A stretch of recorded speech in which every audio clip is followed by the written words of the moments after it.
I kind of bugged you, and what organization are you kind of with?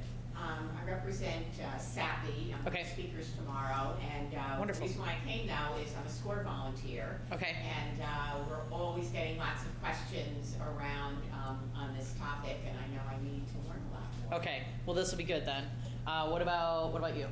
Both John and I here are from the Treehouse Hardwoods and Mill Shop, Okay. retail lumber business, among other things, in Chittenden County. Awesome. So I put your picture up on things here and there. Yeah. For Vermont Sustainable Jobs Fund. Yep. We have some of your file photos from like when we did articles with them, right? So when Christine says I've got this really awesome woman that knows everything about Instagram and SEO and all this other stuff, she's talking about you. Yeah. That's what she thinks, but it's all an act. None of this is real. This is all garbage. I'm just kidding. But yeah, no. So I came from an advertising agency background. I'll get into that in a second. But yeah, that's great. So you guys have a website. Yeah. Are you selling it through your website at all? No. Do you find customers through your website yet right now? Or do they find you? Customers find us through our website. Okay, excellent. What about you? I'm paper with some of the furniture maker, and a number of Guild Vermont furniture makers, and also on the board of the Woodworks Council. Awesome. Yeah. And I also teach a business and marketing class at Vermont Woodworking School. So, I know the basics of SEO, but Yeah. it's just like it's so changing so fast. It's just sort of how to keep up with it all. And, that's. Excellent. And then I see Eric DeLuca. Hi, yeah, I'm Hi. getting my almonds out. There was no snack. What would you like to know about me? What intrigued you about this talk? Well, the opportunity to hear you talk. Oh, This great, is yeah. one. And then, Yeah. this topic. Aside from that. Marketing, looking from a perspective as sort of a funder and economic development person, marketing in general is often a challenge for working lands enterprises. The online component of marketing is often a particular challenge. Yes. And then this starts to be sort of not the 101 level of this, and so just interested in that conversation and how, we look a lot at a business like Vermont Farm Cable that's Yeah. coming into the bars and wood product sector through the world of e-commerce and how they approach their business and how that shows up as different and what the strengths and weaknesses are, and then folks that are coming in from the woods and all of a sudden they're like, well, I guess I need to have a website. Yeah. So how does all that intersect is of Yeah. interest to me. Excellent. And where are you from? I'm sort of on the Vermont Working Men's Enterprise Board, so we do a lot of funding in the sector, and then Leverage Point Consulting is my consulting practice, and I do network development projects and also directly help small businesses. And he's also a member of the Vermont Farm to Plate Network too. I should say that. That's how I It's know more on the him. food side, but yeah. So yeah, I just wanted to ask around just to see where you're all coming from, since there's so many different industry sectors that are represented here at the summit. So a little bit about who I am. I'm the communications manager for Vermont Sustainable Jobs Fund. So I handle the communications for all of the programs for Vermont Sustainable Jobs Fund, including the Vermont Forest Industry Network. I help Christine, who's doing a bulk of things, and then I help kind of just amplify a lot of her messages using social networks and getting things up on the web for her and stuff like that.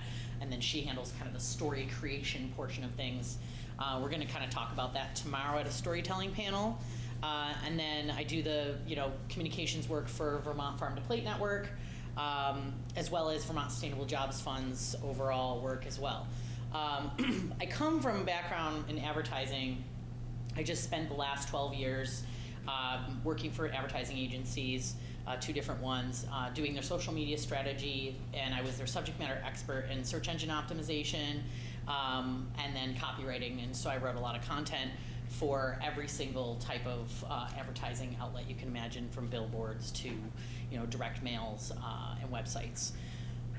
So that's kind of my long-term, my long background, and beyond that I was a journalist in the beginning, but I couldn't pay my heating bills, so I went to the dark side, and then I quit in October and took up this job, so now I feel like I'm using my superpowers for good instead of evil, and I get to do good things and help actual organizations that are not just trying to sell you Medicaid. I also am a farmer with my husband's family. We have a grass-fed beef and pasture-raised pork operation in East Hardwick. We also do 7,000 pumpkins a year. And so I help manage a lot of their web content and help them with their marketing. I mention that because there's a lot of references to that in this presentation, because it's an easy way for me to show you items using their using our site and our search engine results. What breed of pig is that?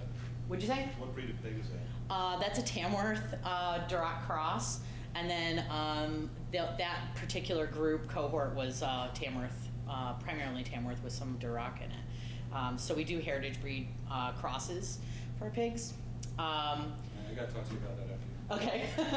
Also, during this, as you have questions, we can talk. And so I have plenty of time built in to answer questions as they come up.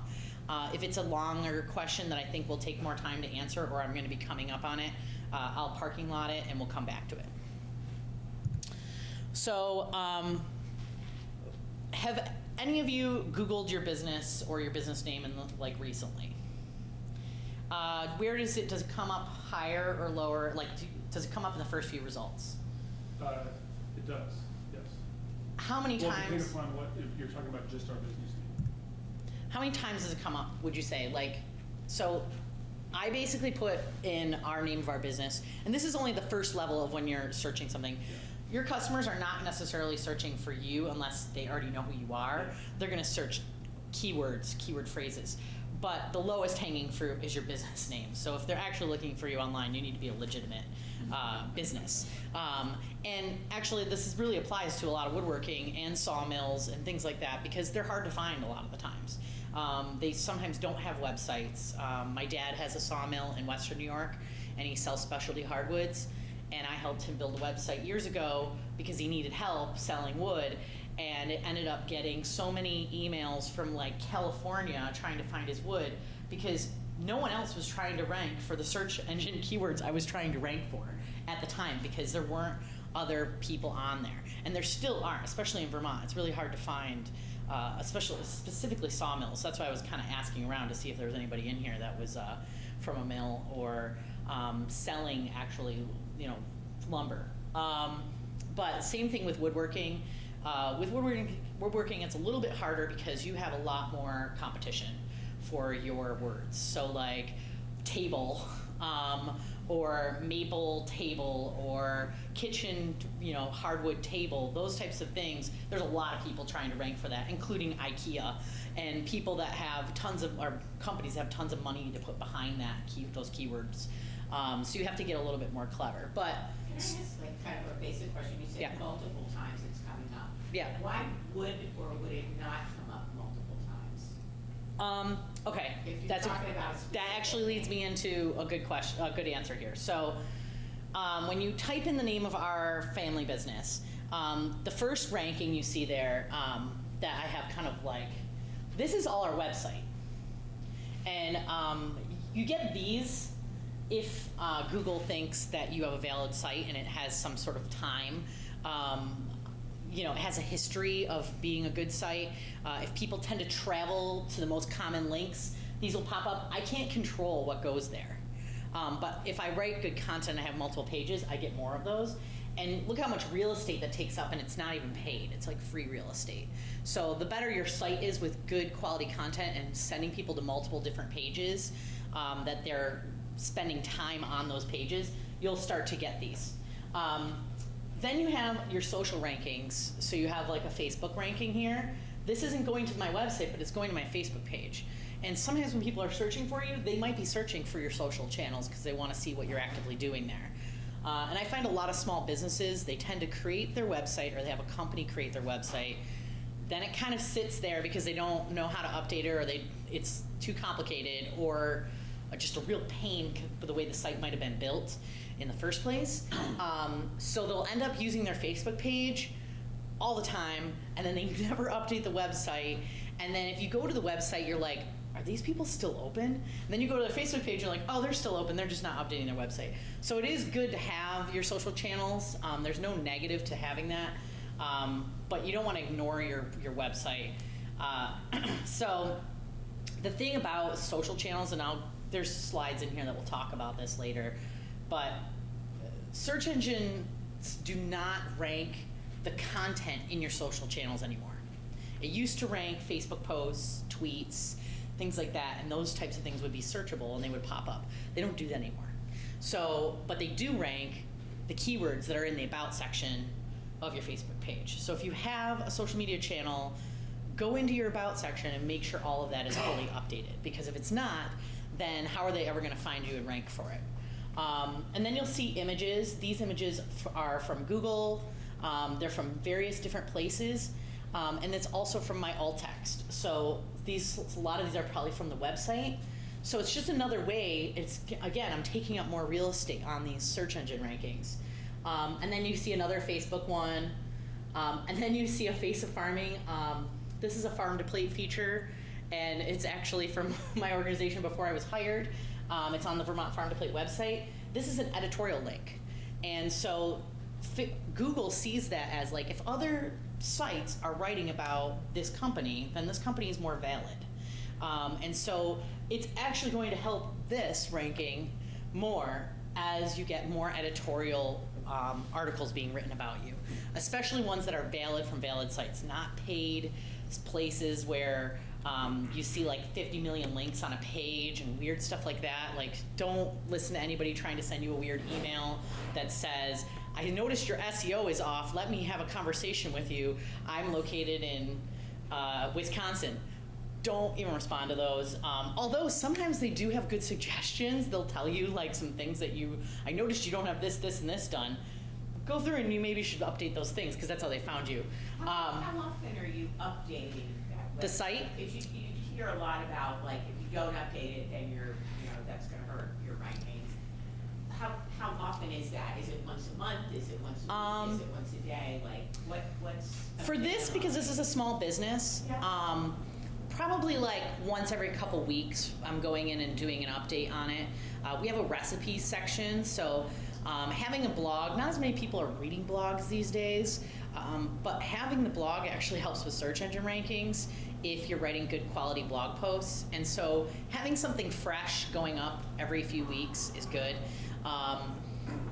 For Vermont Sustainable Jobs Fund, I'm updating that website probably numerous times in a week.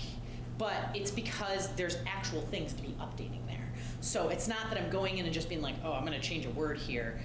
It has to be valid, real things. It's like you're doing the natural progression of what's really happening, and then Google rewards you for that. If you're trying to game the system, Google will punish you. So you're probably not currently doing anything wrong, except if you haven't updated your site in like a year. I would recommend trying to go in monthly to put some kind of new content in there, whether it's recipes or products or a blog post or some new imagery. So you can't just ignore it. When you say update, it's just change anything. Yeah, adding something, but something that makes sense. Yeah. Refreshing it so that it doesn't just sit there and become like an old billboard. And there was a business that I was connected with in the last 6 months, and they were like, can you help me look at my site? And I went and looked at their site, and I was like, your last press release you put up here was from 2015. So that's a problem, because I feel like if I didn't know who you were, you might have closed since 2015. So you need to be updating that. And then when I went to their, like I said, I went to their Facebook page, and they had content on there, and they also had articles. And they were like, well, funny thing you say that, the guy that used to do this, that worked with me, doesn't work with me anymore. And so I need to learn how to do that. I was like, yes, definitely need to learn how to do that. But so you can see, basically these aren't all links just to my website though. They're links to other places. And then this sidebar here, which I'm going to talk about at length later, this is your Google Place. This is free. This is a free placement, and look how much real estate that takes up. If this was an online banner ad, this would be really expensive, but it's free. And if you don't take advantage of this, it's silly, especially if you're a business that people can come to you and buy things. If they can't come to you and buy things, but you are still a business, I would still say set this up, and under hours, you say it's closed. Or it's by appointment, you can just not put your business hours there. And I can tell you, most of this has hours, it's 9 to 5 or something. The majority of people don't come here and go to my location without calling first. I haven't had a lot of people showing up Maybe my in-laws would argue to contrary to that, but we don't get a lot of people showing up.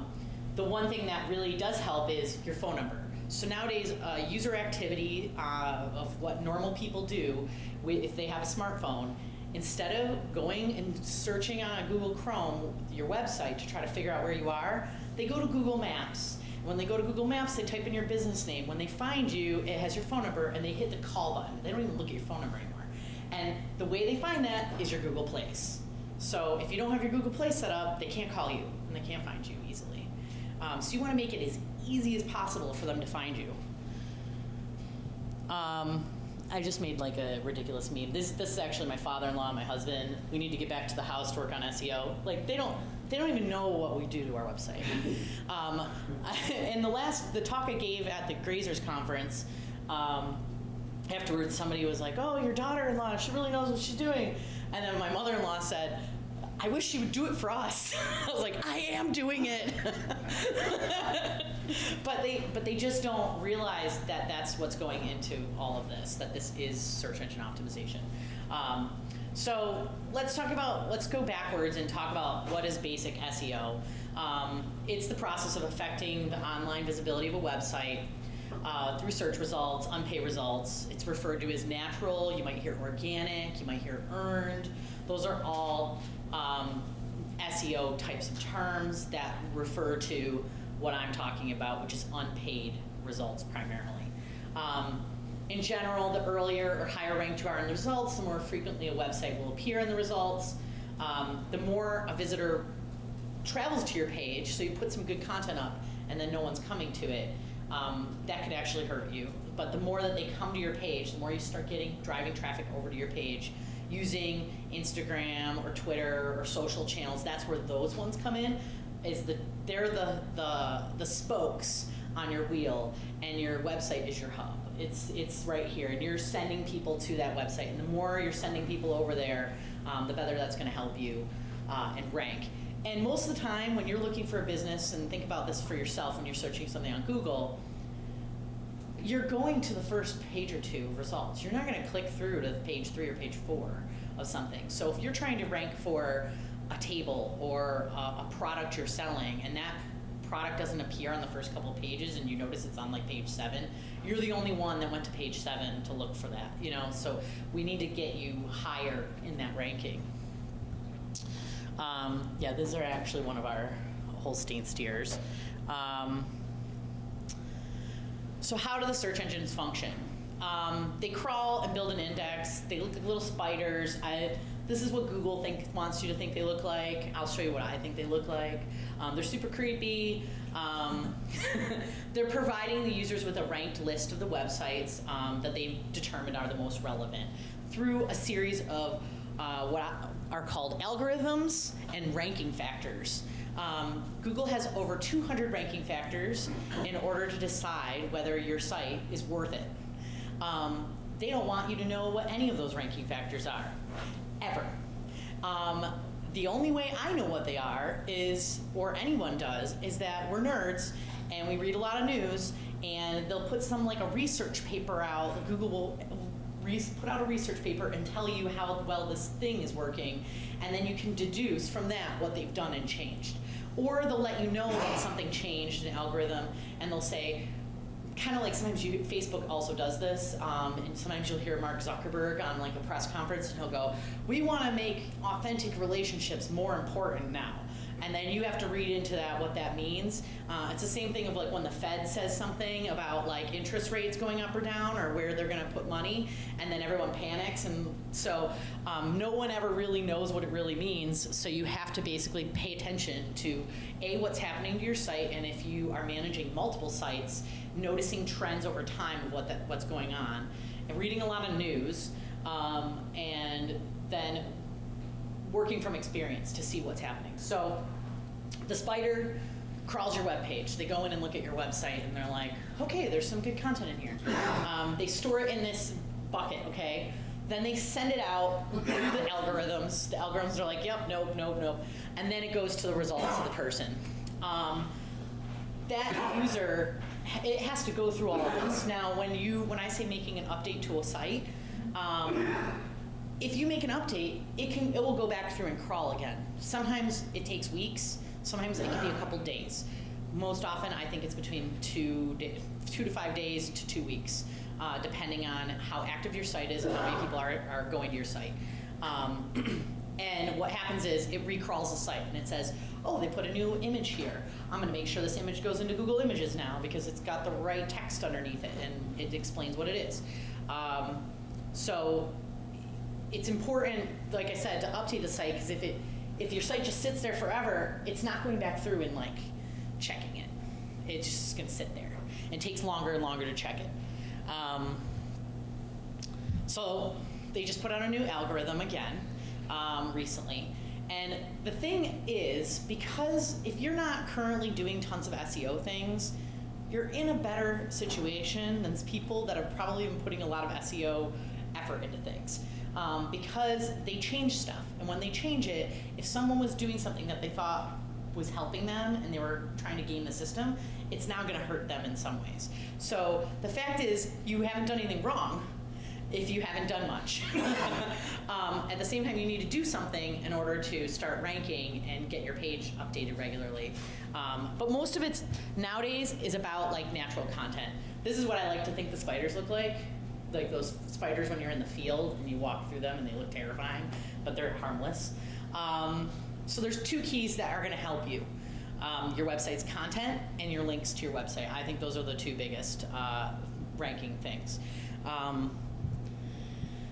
And like I said, these are all the things that can go into SEO.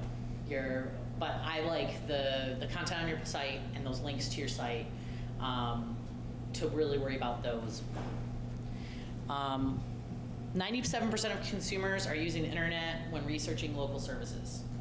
I think that's pretty true. I think it might be higher. 55% of clicks go to the first 3 organic search results. That's definitely true. I would say that's probably higher. So when you're creating content for your actual site, this is actually from Google. If you go to thinkwithgoogle.com, you can start seeing some of the stuff that they give you that tell you how to create good content. And so this is actually from a Google slide that I pulled out. And this is what they're telling you that people want to see out of content. And so I try to listen to what they tell me and follow the rules. So there's I want to know moments, I want to go moments, I want to do moments, and I want to buy moments. So it's basically the buyer's journey in Google's idea, which is, you have a funnel. A buyer's journey is like a funnel, and it's like, here's awareness, here's like actual consideration where people might be looking at content, buying a product, and then you have at the bottom, it's a very small subset of people, or the people are actually ready to buy something. Same way with this. So when people are exploring or researching, when they're looking for an actual local business, when they want to complete a task or try something new, and then when someone's ready to make a purchase, which the majority of the people in this room are really interested in this, but I argue that this I want to go moment is very helpful for this, especially geolocation stuff with your Google Place. Like having that Google Place updated is going to help with that. And same thing with that I want to know, that helps you build good content that's searchable. So letting people know about your products and what's behind creating those products. This is just another kind of a look at it. I want to send a text message, or I want to set an alarm, or I want to check the weather, or I want to read the news. So this is what people are doing with their phones a lot of the time, and you might want to go in. How many of you have looked at your Google Analytics? Okay, that's good. When you go in there, if you look at, you can go to eventually drill down into sources, and then you can drill down into keywords and see what people are typing in to find you. They make it harder to see that now. You don't get to see all of it, but you get to see some still. And just looking at what those terms are that people wrote, you'll notice that people are not writing anymore like table. They're writing like phrases, but they're actually writing like conversational phrases. They're like, I'm looking for a maple table made in Vermont. Like a full-on like sentence that they're typing into Google, because they're probably not typing it in. they're using their microphone thing to go, how do I find a table in Vermont, Siri? Or so you have to start thinking that way. And so good thing that I like to recommend people do is find a couple friends that are not super close to your actual business, that don't, and pick the demographic of like what your target audience would be. Like if you think it's primarily a middle-aged male purchasing your table or purchasing your product, meet with that person, meet with somebody that fits that demographic, but they're not super close to your business, because then they won't give you honest answers. And then start asking them questions and pool a few people and say, what would you look for if you were trying to find, what would you type in if you were trying to find this product? And get them to answer you open-endedly what the types of things they would be typing in there. Those are the types of wording that you want to have on your actual website, because that's the actual user behavior. So what actually goes into SEO? There's a lot. There's the full website audit. If someone's trying to sell you something, if you get a message from somebody in Washington trying to sell you SEO, they're going to tell you you need a full website SEO audit. They probably also do a competitive analysis. I do recommend writing down your top 5 competitors and go and look at their websites. Hopefully they're not doing very much. A lot of times they're not. Like some of the industries I worked in were really high-end, like automotive industries, and you'd be surprised. You'd go to look at a competitor website and be like, they're not doing anything, this is great. Other times somebody might already be doing stuff and you can tell a client, this is a direct threat to you. They're doing everything right now and you're not doing half of this. If you don't do this, we're gonna be in trouble, because they're setting themselves up for success. So going and looking at other sites is even just helpful, and seeing what other people are ranking for and who is popping up at the top of your search terms. So if they're popping up there, go to their site, go to that page, and look, how are they ranking there? Just look through the page and say, oh, I can see they mentioned that in their header, and they mentioned it 2 times in the text, and this is really well put together. You can kind of sometimes deduce like where this came from and be able to emulate that a little bit. There's also the on-site optimization, which is what I'm kind of going to talk about, and then the content marketing portion, which is what I've been heavily talking about, is updating content on your page. And then that local SEO portion, which is very important. That's the Google Place and things like that. And then there's social media marketing. I just talked about that earlier. Like your posts and your tweets don't rank, but your listing on those sites and your about sections rank. So the one thing of social media marketing that does rank is YouTube. So if you have videos, that ranks because Google owns YouTube. And if you're putting keyword-rich titles, descriptions, and tags, which are like your keyword, it will say tags. You fill that in, that's all like just keyword phrases. If you're putting all that stuff in there, that's gonna rank in your search results. So like, I don't have a lot of videos, so that didn't appear on my list, but it would be right up at the top. And if that's driving you back and you have the about section filled out, sending you back to your website, that's gonna help you a lot if you're creating good video content. And you're gonna, if you went to like a bunch of marketing conferences in the last year, any conference you go to, they're gonna be like, video is the future. By 2030, everything will be video. Nothing will be text. Kind of a little bit true, but it's totally crazy. Every single one I go to, they're all talking about video, and that's what it's gonna be. So we are moving towards video. The difficult thing is that it's hard for everyday people to be creating all these videos. And unless you have kind of a knack for it, then it's difficult to find somebody that can do good quality video. You know, even for VSJF, I've been recently looking into a couple different video producers to like create a couple good videos. You're gonna get to see Christine worked with Woodworks Council to create this Journey of a Tree, Life of a Tree video that we're gonna play tonight. It's really great. That took a lot of work. It takes a lot of work to create that.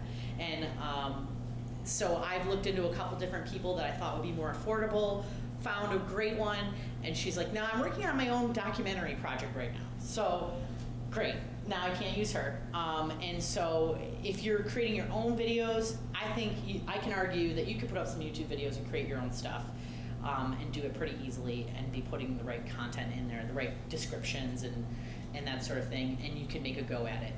But it is time consuming, especially when you're working on your business. You're actually doing your business, and then this is just an addition. So basic SEO do's and don'ts. Write natural content that someone reading your site will find useful. I think that's the golden rule, and that's what Google is pushing towards with all their algorithm changes. They want to see natural written content. They don't want to see what it's called keyword stuffing, where you take all these keywords and you shove them all over the place in a paragraph, and then it doesn't even read for a normal person, but it's like, what is going on here? Well, that's keyword stuffing. Or I call it laundry listing, which at like the bottom of a page, there'll be like 50 million bullets of different keywords that people want to rank for. Also, it will hurt you for that. Do you have that? But what about doing that in the sort of meta tag area? Is that still okay? Or You can do that in the meta tag area if it makes sense. Like if you don't have anything for that keyword on that page, I wouldn't do it. You got to make it very specific to your page in your metadata. The other thing is, like, if you're using the same ones on every page, it will kind of hurt you. So you want to pick different pages for different things. Like, say your about section, you want to focus on one keyword phrase. And like, if you have an SEO tool that's built into your site, it will tell you, like, what's the term you're trying to rank for on this page. It will make you like enter that in, and then it will give you a little red dot and be like, yeah, you're not ranking for that. Well, that's because it wants you to pick a theme. So you pick a theme for each type of page. Don't take your metadata and go put it on this page, put it on this page, put it on this page. You want to like organize it in a way that actually makes sense. Think of it as like alt text is tells you what an image is behind the image. So by having alt text there, you're telling the spider what the image is. You're also telling people that can't see, blind people, what the image is. And so I like to think of it as like, if a blind person could not see the entire site, what do you want that metadata to explain to them if it could read it back to them? That's a good way to like think about it. So filling out your description fields for video content, naming image file names with keyword-rich names rather than file1.jpg or 3435 whatever.jpg. When you download something from your camera or your phone, it gives you like 5 million letters .jpg. How many of you send out e-blasts? Do you ever send out e-blasts? Okay. Like an email marketing. Yeah, an email marketing campaign. Do you ever put images into it? Yes. Okay, when you do that, when you upload the image to your MailChimp or your Constant Contact or whatever you're doing, you want to name that file name a keyword-rich file name .jpg. You don't want to name it 4321.jpg or whatever your camera has given it the name. And I would argue when you do it, you name it like whatever is in the actual picture, what you kind of make the alt text, and make hyphens in between each word. Don't make it all one word.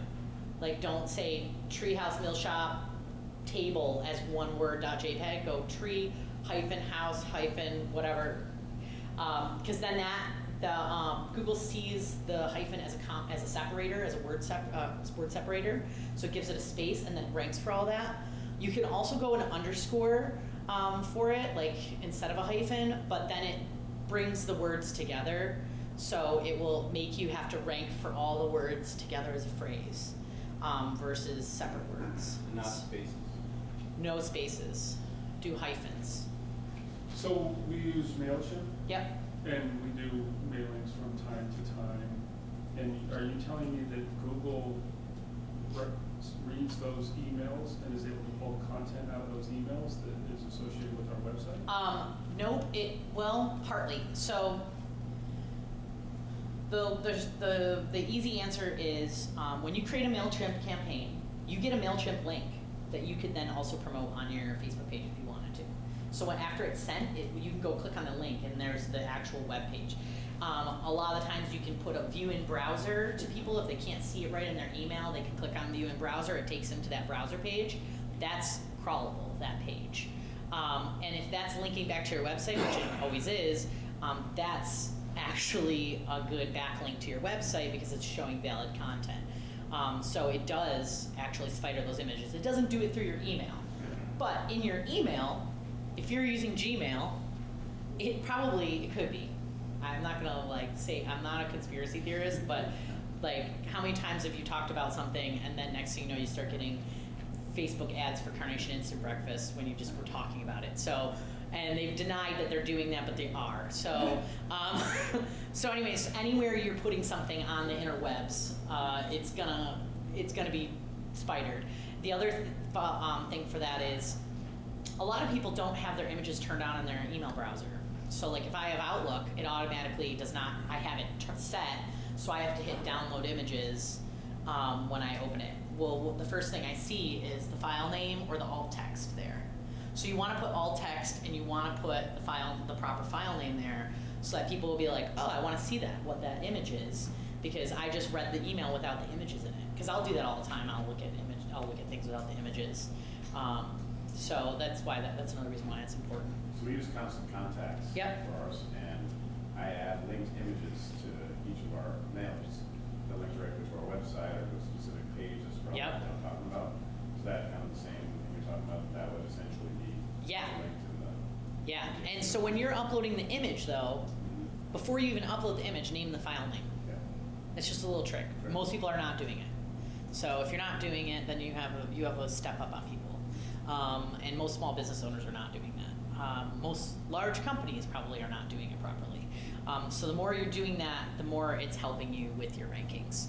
And it's not like a big thing. I mean, this is like a tiny little piece of like 200 ranking factors and all these other things. But it is, I think it's substantial if you're using best practices, and then going forward, this is gonna help you. Because 3 years from now, if you've been naming all your file names properly and you've been doing this all right, Google sees that, they're gonna reward you, I would think, I hope.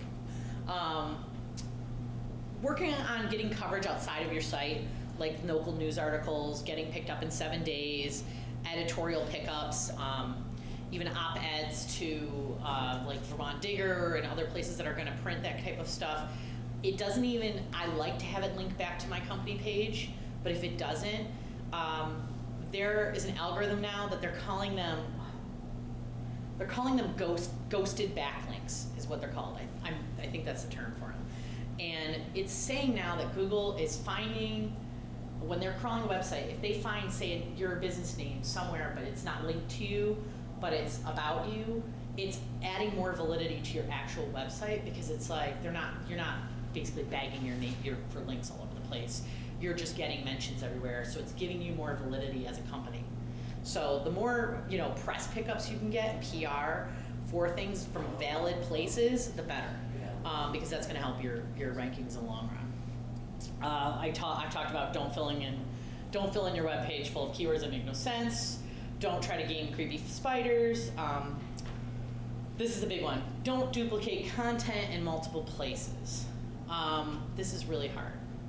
And like I'm having to work on this for even like where I'm working now, that they have a site for Sustainable Jobs Fund, there's a site for Vermont Farm to Plate. If you're putting the same content in both places, so say you have a press release and you release the press release and it goes out to all the media, and you also put it up on your website, and then you put it up on a second website that you can log into and put it up on.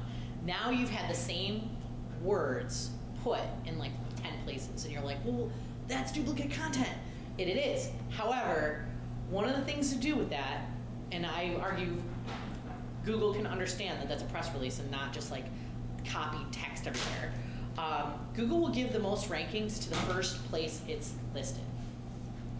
So if you want to give it to, if you give an opportunity to the press or a media outlet to have it there first, you're preempting other media outlets, like you're letting them scoop them. They want that really badly, if they're smart, because they're getting a higher ranking, because it will see that as a more valid link. And then you'll notice, like if you go to Google News for say news articles about a certain topic, and you'll see like 5 or 6 different stories that are nested underneath the main story that they're saying this is the original form, and these are all the sub ones. That one probably had it out there first, or it has other ranking factors that caused it to be the most thought of authority on that news topic. So my argument is I like to send out my press, this is kind of what I do in general for PR. I send out my press release. If I'm gonna release it to pre-release it to the media, I'll release it like 24 or 48 hours in advance to give them the opportunity to put it up. And then when I release it, I also put it up on my website immediately.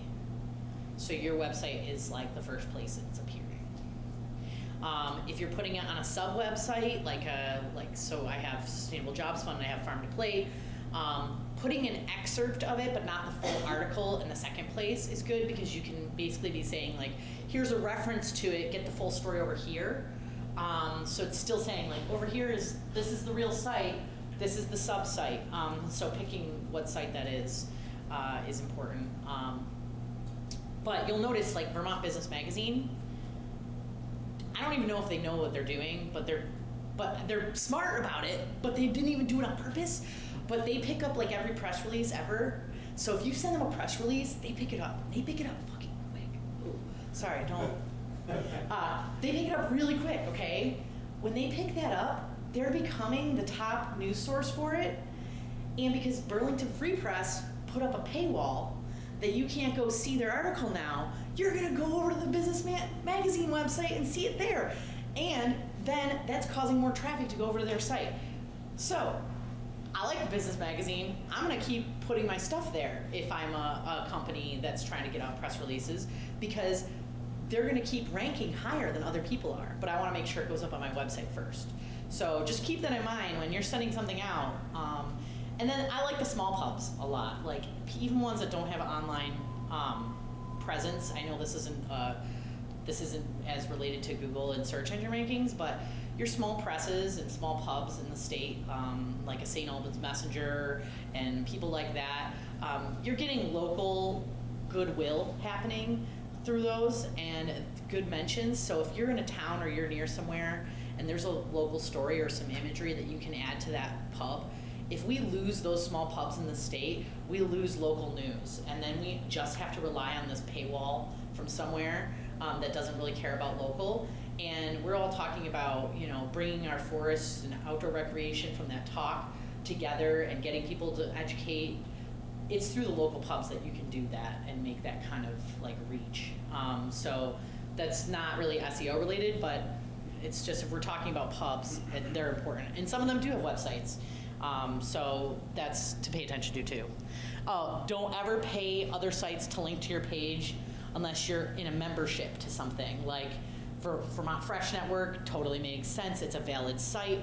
But if you're like, if somebody says, do you want a link on my site to get whatever SEO, this isn't really happening as much anymore, but it used to happen a lot where you go to a site and there's like 5 million links and you're like, what is this weird site? And people used to do that to help their search engine rankings. Well, it hurts them now. So back to Google Places and the geolocation stuff, geographically letting people find you.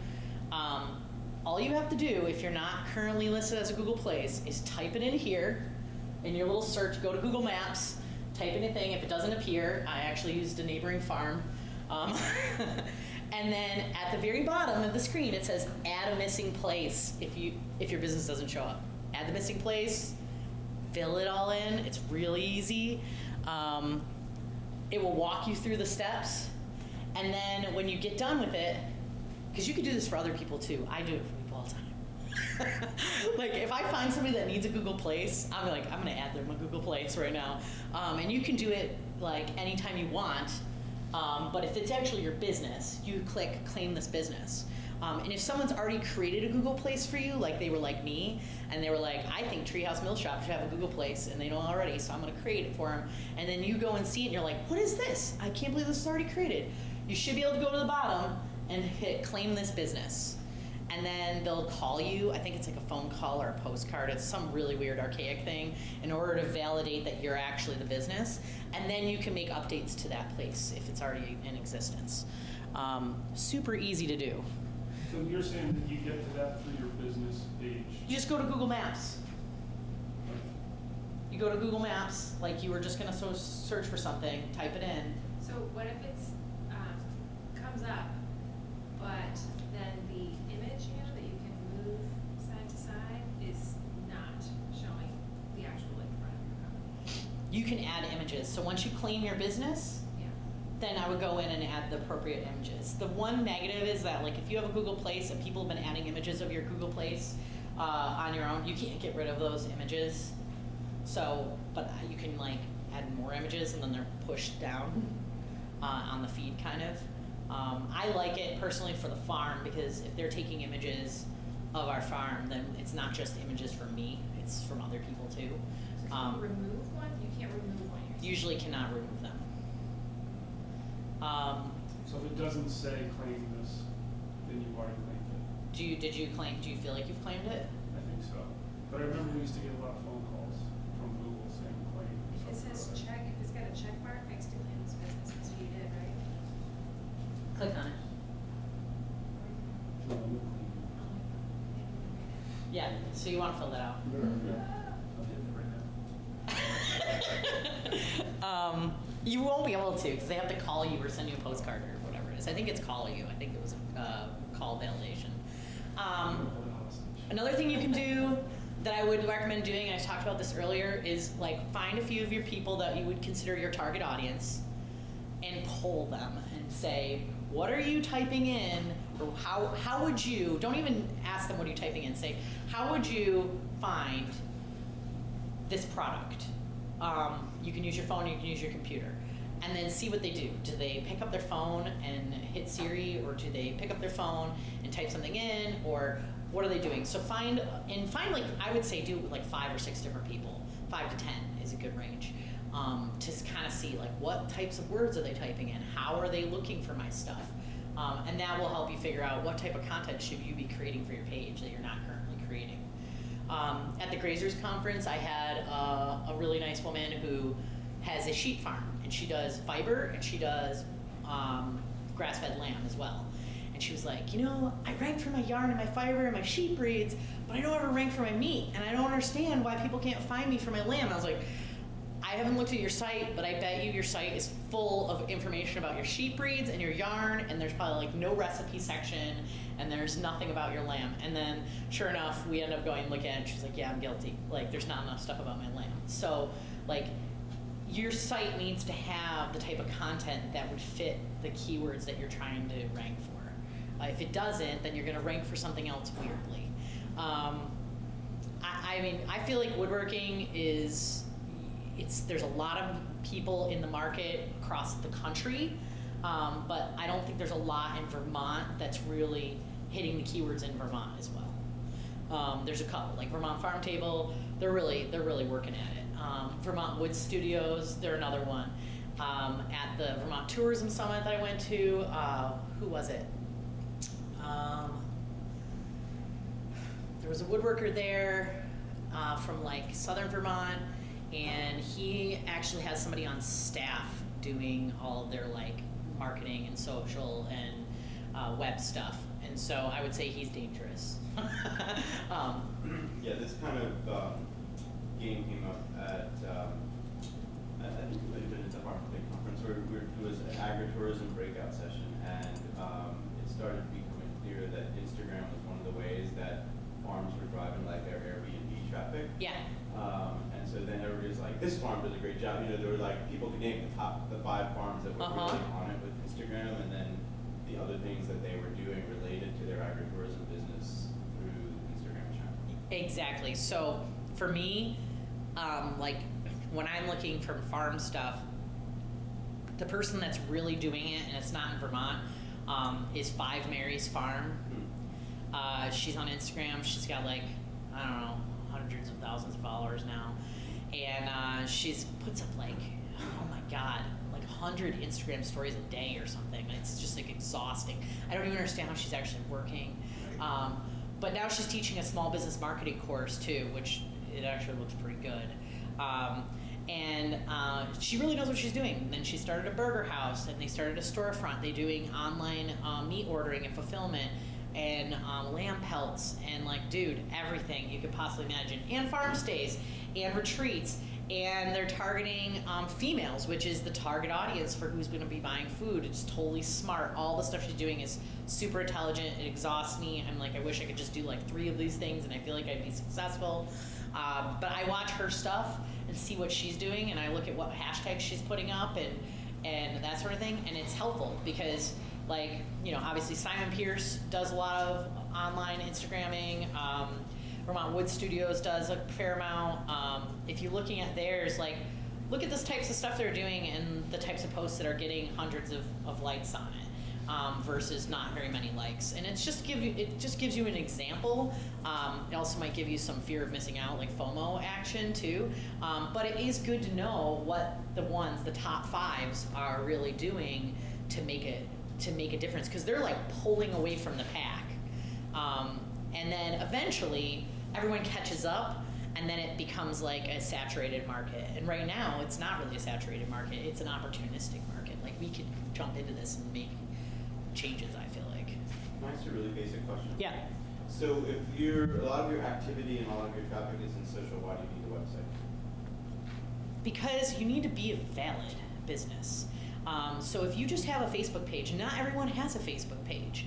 And the biggest thing is Google isn't searching your posts. None of those posts are search engine optimized at all anymore. They don't rank any of them. They don't even rank your Twitter content. They just rank your Twitter about section, which is like, I don't know, 150 characters or something. Yeah, it's one little sentence. So like, none of those things are being ranked. So you could have great content there. My whole point is, like, for social media channels, should be driving to your website.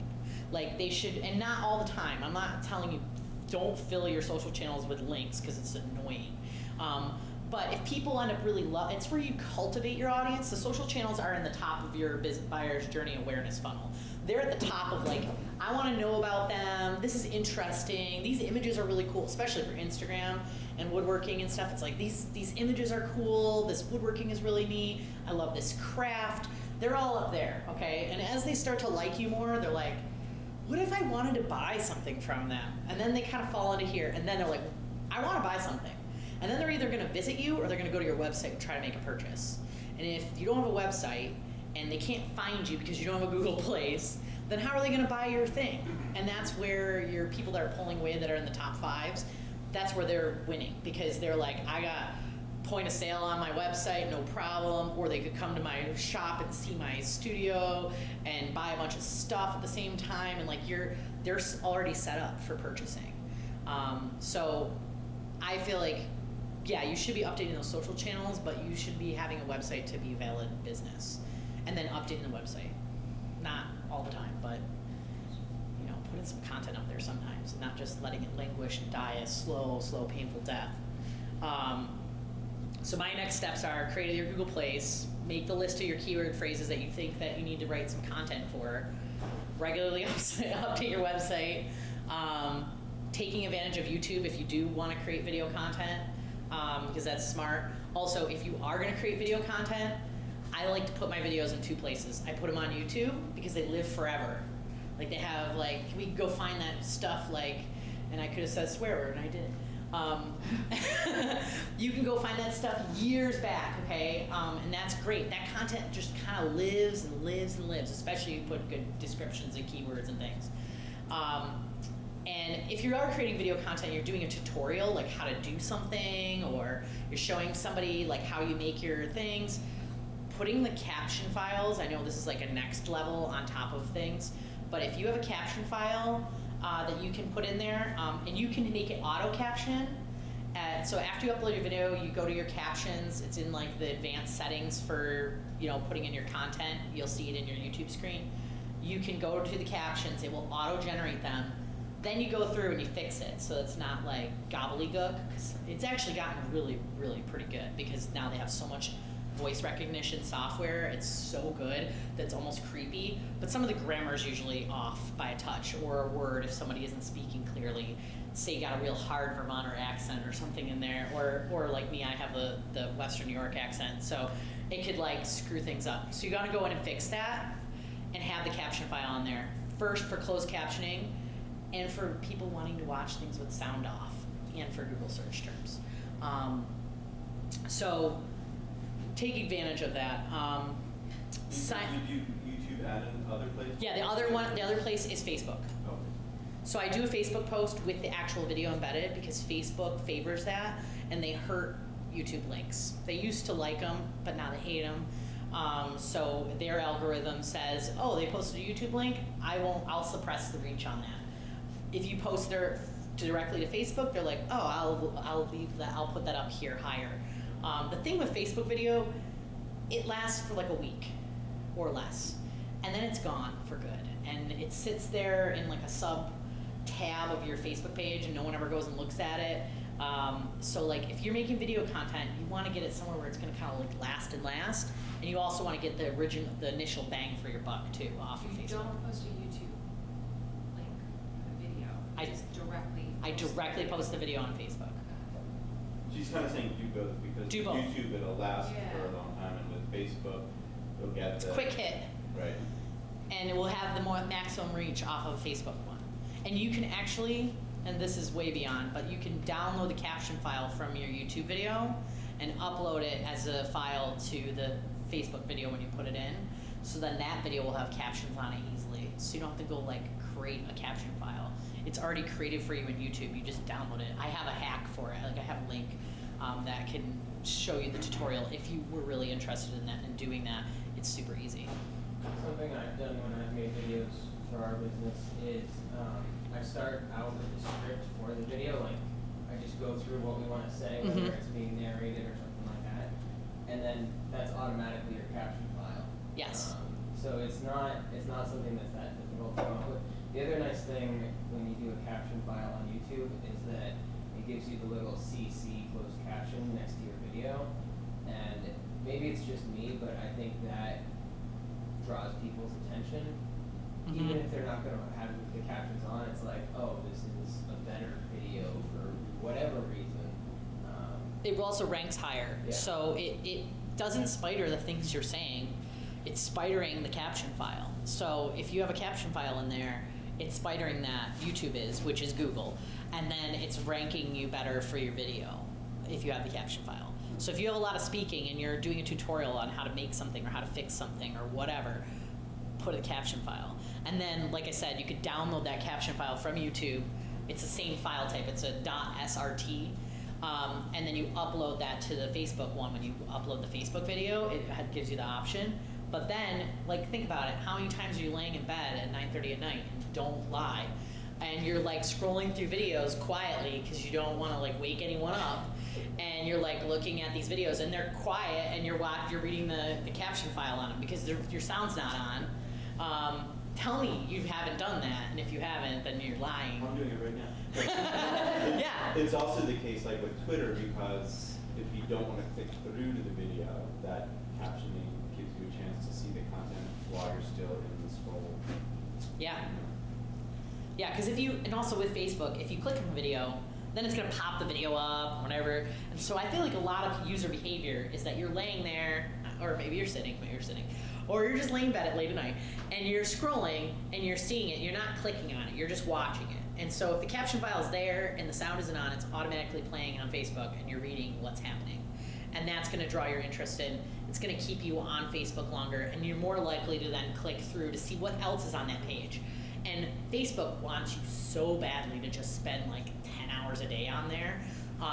That's all they want. And so if you click on it, then you have this video, right? And then you'll notice that there's other videos below it, and you can fall into a very deep, dark video hole where you've just been watching, like, and it shows you weird stuff, okay? So you're watching this videos, and you're going to the next video, and it might be similar topics, or it's based on the other stuff you've been watching lately, and you're like, dude, why is this showing me? So I used to work for a lot of clients, and I was doing all their social media strategy, and so I was getting, like, bulldozers and like a really weird mix of videos.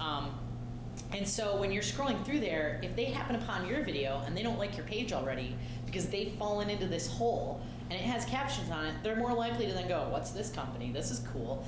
And go over to that page and see what other content you have there. So I want to keep them on your particular video as long as possible is kind of the goal there. And I do think that the scrolling behavior is important in terms of the sales funnel. So if you're just going through your feed in whichever social app, you're seeing that thing and you're not making that extra commitment to to click through, but because of the captioning, you're seeing that content. I think that definitely seems to increase the reach, Definitely. you know, to me. Yeah, they're 'Cause staying. They'll stop. If they see the words, they'll stop. And if they don't see the words, it'll be like, it's a video and I don't want to click on it, I'm going to keep going. Exactly. And if they are staying on it, those channels, those social channels, they all have their own algorithms now. They're seeing that you spent more than 5 or 6 seconds watching that video. That counts as a view for them. And then they're also like, oh, they watch that type of video. I'm going to serve that type of content up to them again. So, and that's what we want to like game around. And I haven't talked a lot about social algorithms because they're just exhausting. But again, good content and that could be like a whole nother talk really, is going over best practices for that and how to really game the social media stuff. But just next steps in general. How much time do we have left? What time are we end, Christine? 45 minutes. Okay, cool. Perfect. So just next steps items is the list of keywords we talked about, regularly updating your site, creating the video content. If you don't currently use Google Analytics on your site, sign up for Google Analytics. If you have a webmaster, get them to put it in there for you so you can look at it. If you don't regularly check Google Analytics, I would highly recommend starting to like play around in Google Analytics and looking at things. It's overwhelming, but it's really not. If you go into it every once in a while and actually start looking through it, and you're like, okay, what am I supposed to be looking for? The things I like, looking at time on site. And I also like to give, because it will pop you in there like a month. When you first log into it, it'll give you like the standard, it's a month long. If you make it like, I like to stretch it out for like a calendar year, or I'll go back like even further, like another whole year, and look at like 2 years worth of time, so I can like see trends. And if there are no trends, that's okay too. But like giving me a historical look at what's happening there is helpful. And I also like to look at time on site. So if you see time on site is going up or time on site is going down, that's actually something that is important to me for specific pages, especially, and also for the whole website as a whole. So like if time on site has been going up over like 1 quarter from the last quarter, that means people are spending more time on your actual web page because you want them to not be failing. On average, time on site is like less than a minute. Okay, so if your time on site is like 15 seconds, don't feel horrible about it. But you want to increase people on there doing things.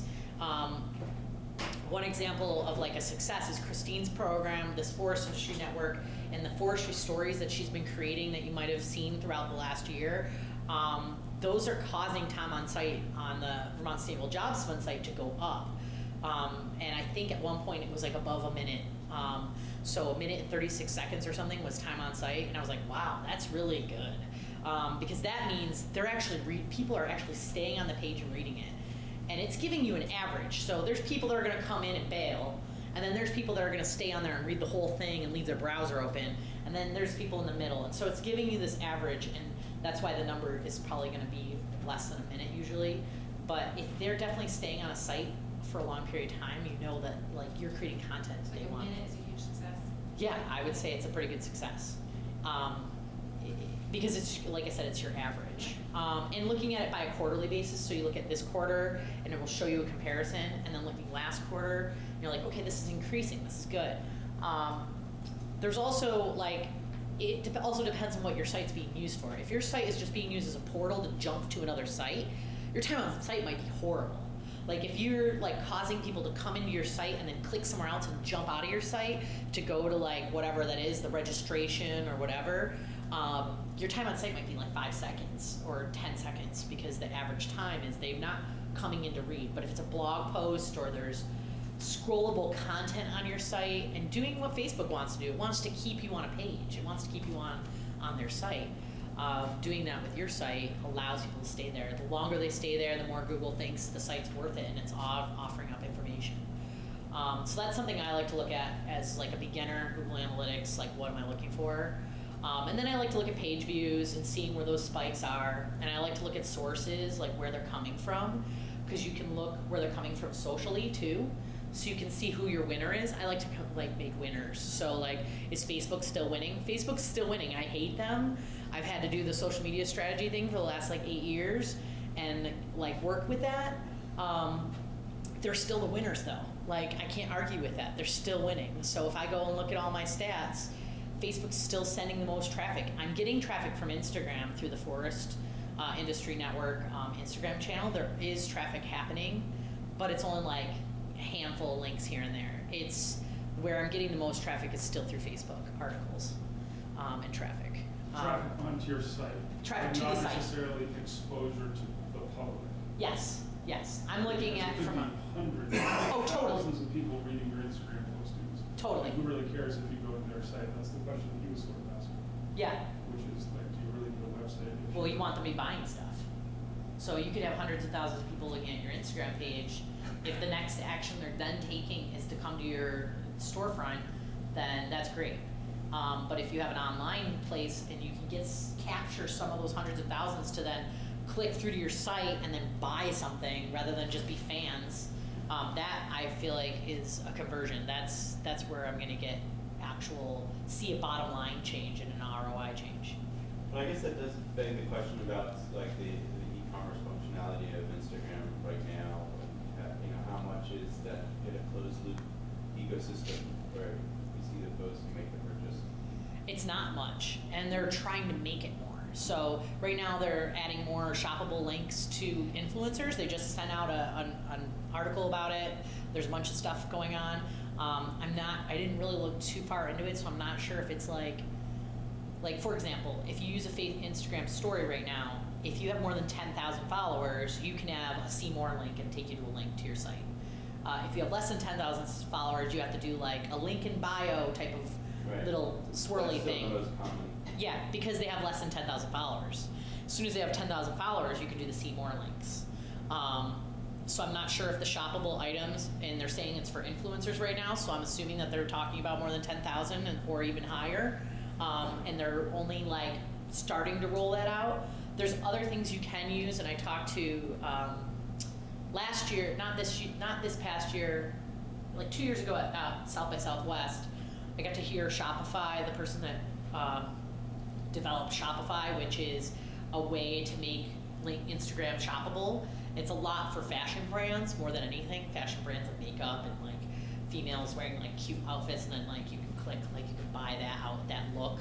Which I actually had a friend right before I went to South by Southwest at dinner showing me how she had been like ordering things by looking at Instagram people, and I was like, what?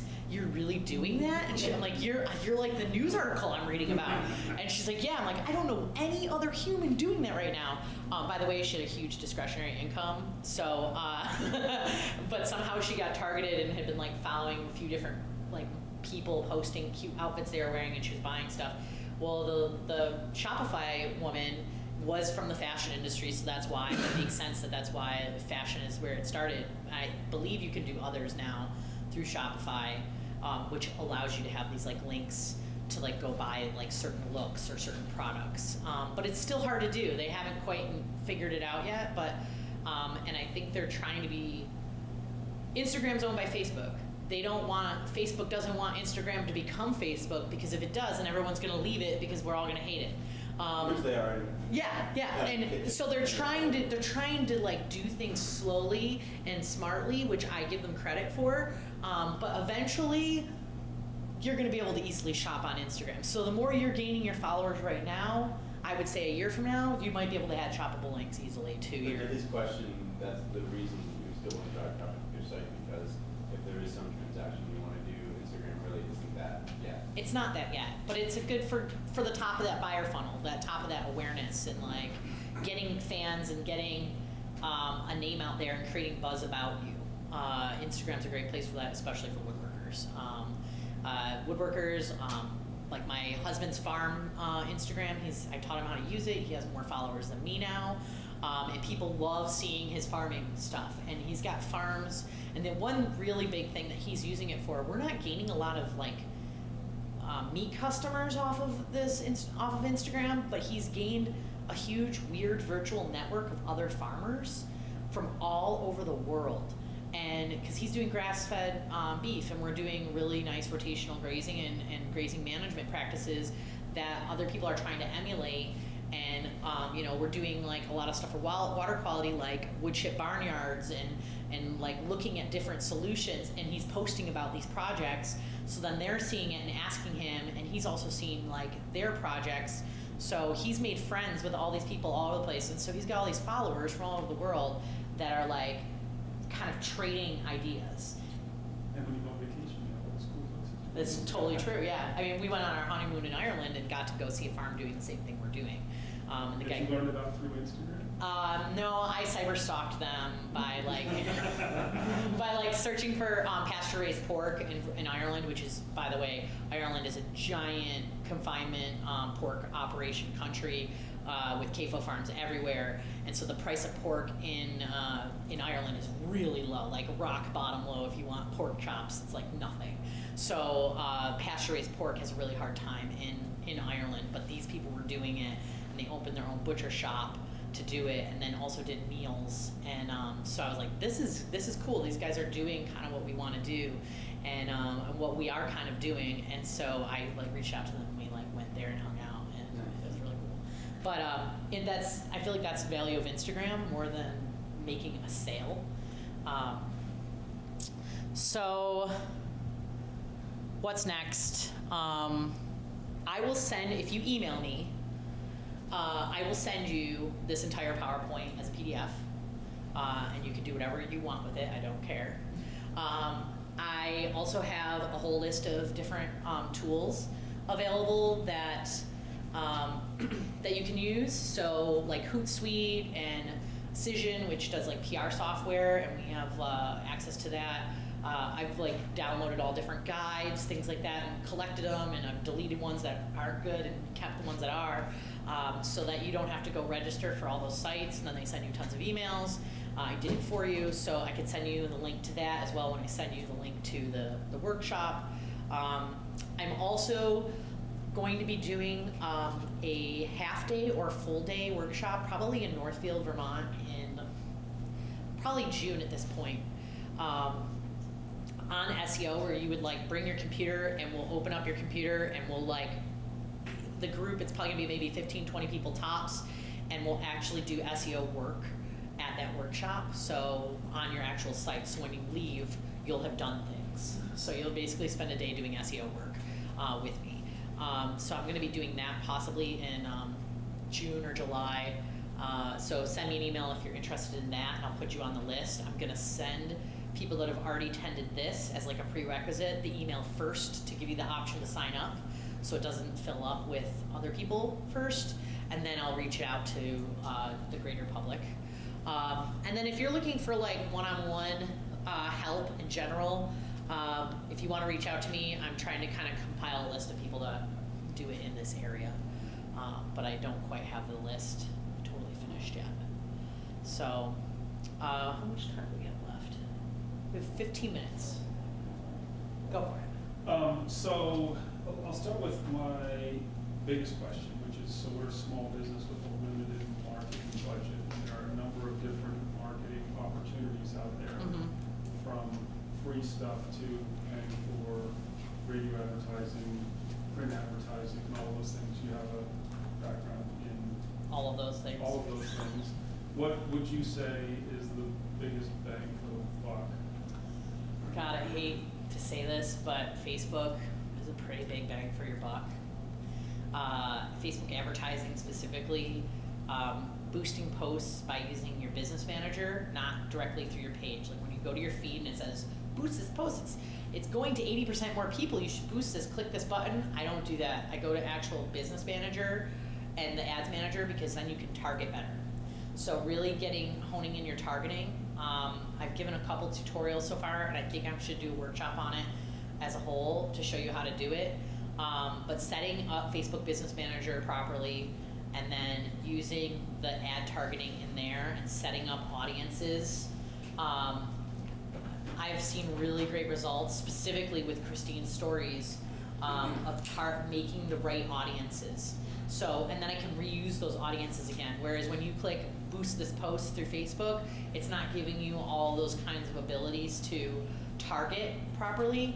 and then they're not savable, like you don't have that audience later. So I like to create these specialized audiences that I'm then going to be able to reuse and edit and add to, and then I'm reaching further. So for Facebook, I'm averaging probably for like a New England type of post, I tend to boost like 3 to 4 days for the post. I don't make it like a super big long post boost. I do like 3 to 4 days tops, and I run it around $15 to $25 a boost. And I'm reaching about 15,000 to 20,000 people with it. I think that's pretty substantial if you're doing it right. Especially if you're reaching the right audience, not just reaching like everybody. So you're reaching people that are actually going to interact with you and want to know about you. So Facebook, I would say, is your biggest bang for your buck because it's cheap, and if you do it right and you use the special like secret tools, you can really get a lot out of it. That would require having a up-to-date and well-maintained Facebook page, because that's what it's drawing traffic to, right? Yeah. Which is then going to have links to your website also. Yes, and you could do ads though. You don't have to just be boosting the posts, and the ads are linking back to your website. So one of the things I do with that is, like for this summit, I had 4 ads that I created. It was actually 1 ad copy, 4 separate images. I think your picture was one of them. And then I created a target audience for the summit specifically to draw people in. And then I think that budget was like $75 or something. And I ran that for an entire month, and I had these 4 alternating images. And so I'd have to go and see if your image won, because like I said, everything's a competition. So basically those images, whoever's performing better, whatever image is performing better, that's the one that's getting served up more. And that ad linked directly to the Forest Industry Summit page on the VSJF website. It didn't go anywhere near the VSJF Facebook page. So I was totally bypassing the Facebook page. I was just doing an ad that was going to the website because I was trying to drive traffic to people to register for the summit. So there's different purposes that you can use it for. So I'm hearing you say $75 to $100 on keyword search stuff, not thousands of dollars on a radio advertising. I'm talking about just business. A lot of people want to use VPR. I get that asked a lot, the VPR underwriting. I think there's value in VPR underwriting. It's hard to deliver ROI on that, to say like how many people then went there. We've tested it with radio advertisements in the past where we would like say, ask for Jan or whatever. There's no Jan. We just want them to call, and hopefully if they say Jan, we know they got it from the radio, and that's how we could measure through the ad agency. How many people said Jan and we spent like $25,000? 0. That doesn't necessarily mean that they didn't hear it there, because in marketing worlds, they say you need to touch somebody, they need to see your advertisement 7 different places before they're going to take an action. So on average, 7 different times. In 7 different places. So if they're driving down the road and they see the billboard for the thing, they hear the radio spot, and then they see it on your website, and then they see it here in a print ad on the newspaper, eventually you're going to get them because you're following them all over the place. Kind of like when you go and look at sneakers online, and then you get the sneaker retargeting all over your internet browser for like weeks telling you to buy the sneaker. And eventually you probably end up buying it because you can't not buy it. You've seen it so many times. So it's like you have to do multiple things. I've told people that like, don't pick one. If you're gonna do like a real push, do a few different things at the same time together. Like, don't go and do your VPR underwriting and be like, that didn't work, now I'm gonna go do this a month later. Like, I like to do the push together at the same time. So if I'm gonna do the underwriting, I'm also gonna take a campaign online at the same time to kind of like bring the efforts together. But I would say the cheapest thing you can do would be Facebook. I like radio, personally. I like writing radio spots. I like producing them. I love music. I like putting music under the spot, going to the studio. Like, I like the action of a radio spot. I also love good radio spots. Like, I have a huge appreciation for it. And Vermont does not have that many radio stations. So it's like Western New York, which is where I'm from, there's like a choice of like 20. So how do they know you're going to be listening to that one? like all these demographics fit into so many in Vermont because they can only get like 2 or 3 stations. So if you pick one, there's not really a wrong one, because you're gonna get somebody in there, right? Like, Or there's VPR at 89.5, or there's VPR at 107.9. yeah, or you get WDEV, or you get, you know what I mean? Like, it's like there's a few stations, and you can. And I think it's WDEV. Is that the one in Morrisville? Is that? They're really nice. They'll give you like on-air spots too, where you can call in. So if you do like advertising packages with them, they'll give you a bunch of different things. And the one cool thing about radio is that they'll also add links to your site through their site. Like they'll do a news story with you. Like you can make it so that the package isn't just the spot itself, but you're promoting something. So, you know, if you have a sale or you have, you know, something that you want to promote, like you're opening a location, they'll work with you on those types of things. So I personally like radio. Can I say one more thing about Yeah. TV? So the other thing that I've seen that be helpful for is low-hanging fruit for earned media on radio. So like we were doing an event, and we Tons. had bringing in a national thought leader. We were able to get him on like an hour-long interview show, and then he could plug the event from the Yes. show. That wasn't as easy. They're really to do. good about that. Front Porch Forum, tons of people open Front Porch Forum, and if you have a consumer-based product, Front Porch Forum is a great place, and their advertising is not that expensive, especially if you're doing targeting towards like like specific locations, because they do like regions for those ones.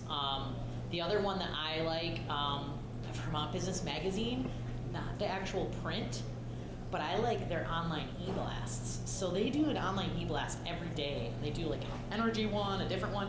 They also do a roll-up one at like 7 p.m. every single day. That one gets like tons of opens, and I actually advertised our Excel VT Business Accelerator program on there, and had like 1,200 clicks, link clicks on the ad, and I ran it 4 times. So ran on every Thursday for a month, and every time I had like 1,200 link clicks. I gave them a link, a shortened link, like a bit.ly link, so that I could see how the actual ad performed. So that's a nice cheap way, and that wasn't that expensive at all. It was really good, nicely priced. So those are like, I would say those are the lowest hanging. TV, no. I don't know, I feel like TV is old. No one is watching it. They're all using Kindle Fire TV sticks. I love Hulu and Pandora, but those ones, they do not do geo.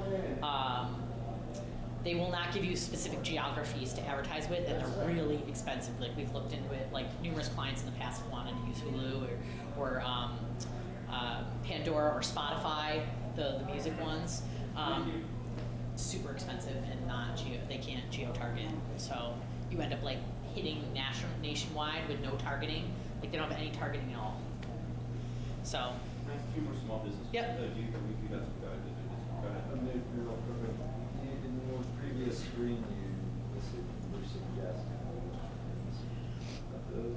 Oh, I like to use those for, both of those are for keyword researching. So I had like a whole list of like these. So Google Trends is like, you can go to Google Trends and you can see what's trending right now with topics. And it helps you like come up with ideas for content types. Probably not as specific to like woodworking, more for like national type issues. Google search, like typing in like the start of like maple whatever or oak fern, and like seeing what is auto-populating below is nice. So I use it for that, to give me like keyword phrase ideas. And Uber suggests another one that you can like use to do like keyword research on. Do you have to subscribe to that site? I think that one's a free one. I think all those are free options. I didn't put any paid in there. What was your question? So I have two. One, so your small business, you're creating a website, the general topic of templates, and then the specific Squarespace is a specific template option, and then the idea of paying, how much you pay. Yeah. Free or WordPress versus a paid template. WordPress, I think, performs the best with search because it gives you the most options for customization and adding in tags in appropriate places, and imagery in the appropriate places. Squarespace is visually beautiful, and it's really easy to set up on your own. So if you don't already have a site, or you're dealing with a small business that has a really limited budget and they can't afford a web programmer, then by all means go with Squarespace, or Wix is the other one. Those are great sites too. The only problem with Squarespace is their templates are really restrictive. You have to go with the template that they kind of have.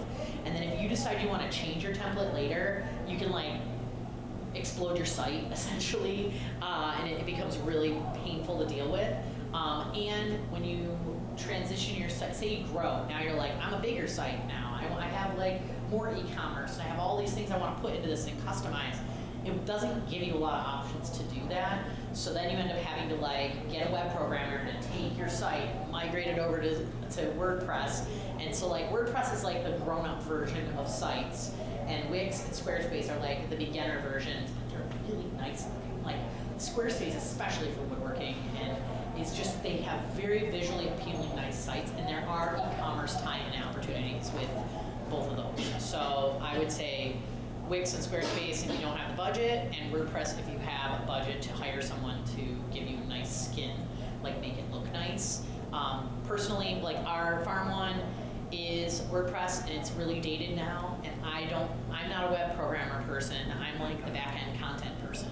And so I can read code, but I can't code, and the site's now kind of ugly and looking dated, and now I'm gonna have like talked to someone about fixing it, make it look nicer. We have to reskin it, we have to make it look nicer. But I'm gonna have to pay for that. It's gonna be not cheap. So WordPress is the less cheap, but So WordPress ideal is cheap option. to get on it, but to have it be good, you're paying somebody to make it. Yeah. To have it be good, but it's so customizable. So like, say you decide to change something at some point, you can easily work that in and change it if you have somebody doing it for you. You have to have a web programmer doing it. Whereas if you have a web programmer, you say you start your Squarespace, you really like it, but you need to add all these new features into it. So then you're like, I can't do this, so you call a web programmer, and then they're like, oh, sorry, guess what? I can't do these things for you, because it's not customizable. Have you had that problem at all? It's not scalable, right? Yeah, it's not scalable as you grow, but you can migrate it. So like the Excel VT site that we run for a business accelerator, we started that as a Squarespace, and then we had our web guy, he had to migrate the site over and build the site in WordPress, which he was able to do. It's a doable thing, it's just cost per. So if you have the money up front, do WordPress. Did that answer, was there another part to it? Well, we're out of time, so I don't. Okay, did you have an additional question? I have several questions. But that's, well, I guess my one question which I will ask is that it would be great if I could hire you to deal with my website, but I couldn't employ you full-time doing it. Yeah. It's a full-time thing. Yeah. So for someone who owns a small business that would like to have, like, are there people out there that exist that could spend maybe 5 hours a week would be a tremendous improvement over what we currently do? There are. Doing some updates and posting. I need to find them too. I don't know who they are. Like, because I'm not actually, I mean, I've been working remotely in Vermont for 6 years for this other agency. I've not had to work with other ad people in this state and marketing people in this state. So I'm like currently trying to come up with some sort of list of people that can do that.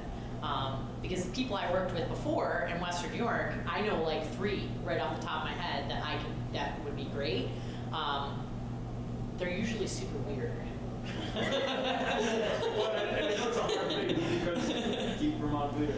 They're usually super weird. in order to be posting about your business, they need to know about your business. And it's the kind of thing like, yeah, we try to do a couple Instagram postings a week. I'll admit that our website falls into exactly the model that you started off your talk with, which is we created a website early on, and it's been neglected ever Yeah. since. Yeah. You know, so I don't know. You need a marketing person that you need to bring in for like, 10 hours a week or 15 hours a week to Yeah. like help you take it to the next level. Yeah. I can't afford to like thinking not I feel like that is the most common thing I've heard since I started in October, and that I've heard that from like everyone in every industry I've basically spoken to at this point. Anywhere I go, they're like, do you work? Do you freelance? I was like, absolutely no. I can't. I'm barely surviving between my job and home and our farm and stuff. But there are people out there, and like I said, I'm trying to put together a list of them and pass them along. And I do know of a couple that could probably be helpful. And there's a lot of them, but they're like weirdly hidden in pockets like sawmills. Like they totally are. They're here, they're in the state, and I just don't know like where they're, why it's all so hidden and why it's so hard, because it is like the most common complaint and thing I've heard. Like at the Farm to Plate gathering, you know, I went into one of the breakout sessions with like the marketing people, and they were like, everyone needs marketing help, every single farm. And I hear it every single place I go, people need help with it. It's like we should easily be able to connect them to each other. We really struggled with that, and we just lost the person, just moved out of the area. She was working for us, her husband runs a computer repair business. We took it in and had a conversation, doing some repairs, like, oh no, I was kind of looking for some, you know, web management work. And she was very affordable, and won a full-time job, it was awesome. Again, you kind of ask, you know, when she left, do you know anybody? Yeah. So you had something here and there, but nothing regular. And that was working out well for you. It was working out great. I mean, she was able to be close enough to kind of understand what we did, where she would come up with posts and website changes, and she'd run them by us just to make sure, you know, everything was kind of what we were looking for. And she wasn't right up in our business as far as understanding what we do, but close enough that we can kind of keep an eye on it. Yeah. We say it worked out great. And one thing to keep in mind, when you do find somebody, they don't necessarily have to like know the ins and outs, because the regular general public doesn't care about the ins and outs. Keep that in mind. Like a lot of people get way too close to their own business, and they're like, oh, they didn't get this thing right. And it's like, well, you want it through a lens of somebody that's trying to like make sense of it and like talk to people in like normal common terms. And I see that with like where I'm working now. It's nonprofit. They're very steeped in all the things that they know about. And so I'm constantly just sitting in meetings and going like, okay, how do I explain that to a general person? Like, because that's like my job now, is to like take what they're saying and distill it down to something that's more simple that people can understand. Like try to speak to me in normal terms. What does that mean? And so finding somebody that isn't part of your business can be a really good beneficial thing, because they can have an eye for photography or for the topics that are really interesting to like just the general public or your consumer. Thank you very much. We should probably wrap it up. It was just outstanding.